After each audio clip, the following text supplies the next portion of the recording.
Bueno, ahí veíamos el momento en que asumían la presidencia y le entregaban los atributos a Alberto Fernández. Y ahora sí vamos a presentar a José Vargas, economista, analista justamente de esta situación y de todas las que vendrán, ¿no?, con respecto a la economía. Buenas noches, José, ¿cómo estás? Bienvenido. Buenas noches, un gusto como todas las semanas. Bueno, vamos a hablar de algunos temas, porque en realidad seguramente a medida que empiece a caminar este gobierno vamos a tener temas y muchos para charlar. Pero queríamos hablar, por supuesto, de, por ejemplo, la posibilidad de default, que es uno de los temas que en definitiva deslizó el nuevo presidente, sobre todo por la situación en la que se encuentra nuestro país. Habló de que si no hay desarrollo no se puede pagar una deuda. ¿Qué nos podés decir, José, con respecto a esto, haciendo tu análisis? Bueno, el presidente de la Nación está básicamente abriendo, como se dice en la jerga, abriendo el paraguas. Si no hay crecimiento, no se puede pagar la deuda. Con lo cual, desde este punto de vista, está generando un abanico de posibilidades. Por ahora, Argentina no tiene en el cortísimo plazo vencimientos en dólares, hasta abril o hasta mayo del año que viene, con el Fondo Monetario 2021, con lo cual todavía tiene margen de negociación. De hecho, aclaró los otros días cuando presentaba a los ministros, a su gabinete, de que venían trabajando con el Fondo Monetario en base a este sentido. Pero hubo otras definiciones dentro del anuncio del presidente de la Nación, donde hablaba de un acuerdo económico y social, donde hablaba del primer empleo para los jóvenes fundamentalmente, donde hablaba de créditos no bancarizados a tasas relativamente bajas para pymes y para familias de escasos recursos. Es decir, que hizo hincapié en algunos sectores puntuales, donde también hizo referencia a que se van a revisar los precios en algunos sectores, porque hay muchos aumentos de precios especulativos. Es decir, fueron entre líneas algunos de los anuncios que hizo el presidente de la Nación en la jornada de hoy. Habrá que esperar seguramente en las próximas horas al ministro de Economía para ver cuáles son realmente sus anuncios concretos. Bueno, uno de los temas que sin duda se ha destacado por sí solo en el último tiempo tiene que ver con el dinero que va a encontrar Alberto Fernández en las arcas del Estado Nacional. ¿Vos tenés detalles de eso? ¿Cuánto es el dinero en definitiva que va a tener el presidente Mauricio Macri? El presidente Alberto Fernández. Bueno, a Mauricio Macri le deja las cuentas relativamente equilibradas desde lo fiscal primario, pero no desde lo financiero. Es ahí donde está principalmente el problema. Las reservas del Banco Central en 43.000 millones, que es un poco lo que venía defendiendo Alberto Fernández en la transición, pero está claro que evidentemente hay que generar mayor nivel de recaudación, menor nivel de gasto, sin más presión tributaria y que las reservas sigan creciendo, porque de lo contrario la situación va a ser mucho más compleja. ¿Cuál es el dinero con el que se va a encontrar Alberto Fernández y si esto es bueno o malo o medianamente malo? Vos tenés los detalles. Bueno, en realidad el presidente de la Nación se encuentra con una situación económica bastante debilitada desde lo comercial y desde lo fiscal. Desde lo fiscal se ha venido haciendo un esfuerzo en los últimos 2 años por achicar la brecha y cumplir con la meta del FMI, es decir, lograr un déficit cero, que no se pudo lograr. Se logró prácticamente un 0,5 de déficit del Producto Bruto Interno, pero hablamos del déficit fiscal primario, el que no tiene en cuenta los intereses de la deuda, porque ahí la situación cambia considerablemente, llega casi a un 7% del Producto Bruto. El nivel de endeudamiento que tiene Argentina es muy grande y hay que tenerlo en cuenta, con lo cual desde ese punto de vista arranca en el quinto subsuelo las cuentas públicas del país. Desde lo comercial, desde lo externo, arranca con un déficit, algún superávit con algún país en particular, pero no están ingresando dólares desde el punto de vista genuino de nuestra economía. Y eso es un poco lo que aboga el presidente de la Nación y lo que viene repitiendo en los últimos días. Hay que exportar más de lo que ingresa. Bueno, vamos a hablar del presupuesto porque básicamente lo que dijo Alberto Fernández es que el presupuesto debe ser propio y no dictado desde afuera. Esa fue la frase que utilizó. Se refería obviamente a que el presupuesto se tiene que armar desde el seno del país y no teniendo en cuenta lo que pueden decir, en este caso, por ejemplo, el Fondo Monetario Internacional. ¿A eso se refería? A eso se refería puntualmente, porque está claro que el Fondo Monetario Internacional tiene mucha injerencia en los países a los que les presta una cantidad de dinero sumamente importante y mucho más a la Argentina. A la Argentina le ha dado un crédito de stand-by, el más alto que se ha otorgado en la historia del FMI, con lo cual desde este punto de vista está más que claro la injerencia del fondo a la hora de elaborar el presupuesto y elaborar cada una de las pautas de las políticas fiscales y monetarias.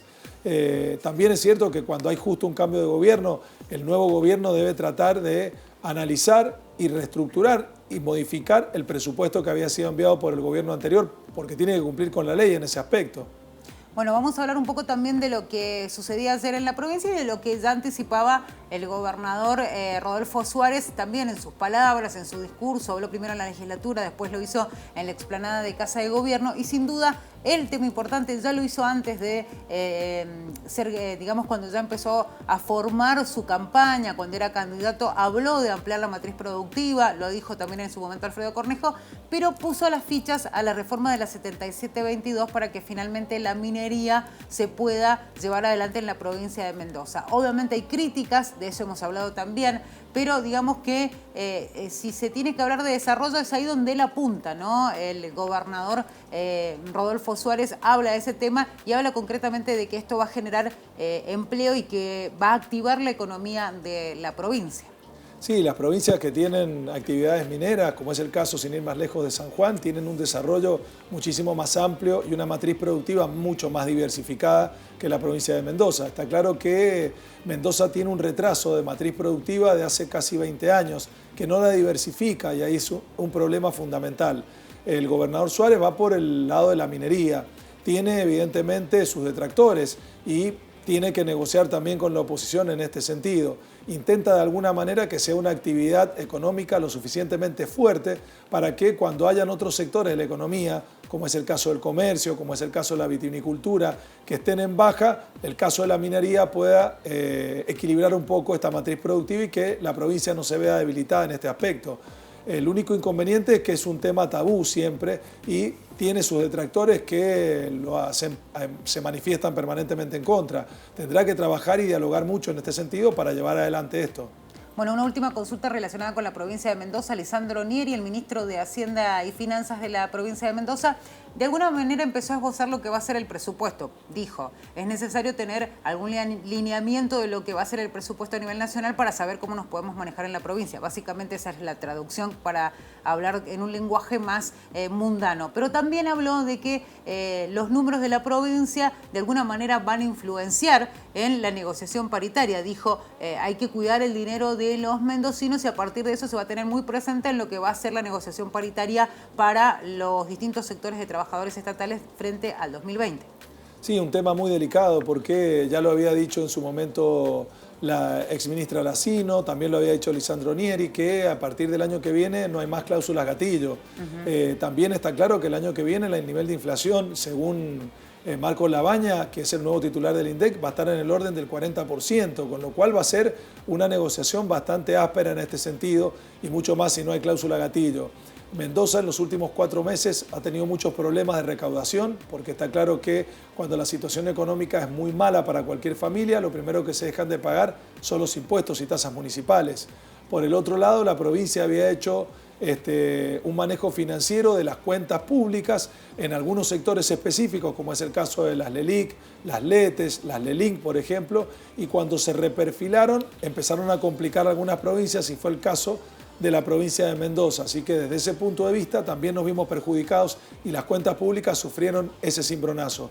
Habrá que ver el año que viene desde qué punto se parte, con qué metas de inflación se parte, con qué nivel de crecimiento y cuánto se van a aumentar los impuestos provinciales. Bueno, y te hago una última consulta refiriéndome un poco a lo que mencionabas recién, la posibilidad de control de los precios, por ejemplo, que es una posibilidad que baraja el gobierno nacional teniendo en cuenta los incrementos que se han dado en este último tiempo. Digo, ¿se puede lograr? Siempre se habla de que los controles no son buenos, teniendo en cuenta, por ejemplo, que de manera extraoficial en las últimas horas nos pasaban el dato que hoy se remarcaron muchos productos en los supermercados, que esto no ha parado de suceder, más allá de que el sector de supermercadistas dice, bueno, tenemos un aumento en promedio de, no sé, por decir un número, 10-15%, y en realidad en lo que vemos en la góndola es otra cosa, ¿no? En este caso, lo que va a hacer el gobierno nacional no es hacer un control de precios en todos los sectores generalizado, sino trascendió que Culfas citaría a cada uno de los sectores en particular una metodología que había usado Guillermo Moreno en su momento, pedir una planilla de costos y en base a eso ver cuál es la evolución del mercado en base a la demanda, para saber si el precio tiene alguna sintonía con el aumento de la demanda. tiene que ver con el aumento de los costos o tiene que ver con una situación pura y exclusivamente especulativa. Eso es lo que va a hacer el gobierno nacional a través del ministro Culfas, analizar sector por sector y ver planilla de costos y planilla de la evolución de los precios en base al aumento de la demanda. Bueno, veremos cuál es el resultado final. Muchísimas gracias, José, por tomarte el tiempo de quedarte con nosotros para hacer tu análisis, sobre todo de las medidas económicas que se pueden venir a nivel nacional y de los anuncios que en definitiva también hizo el gobernador Rodolfo Suárez aquí en la provincia de Mendoza. Será hasta cualquier momento. Muchas gracias.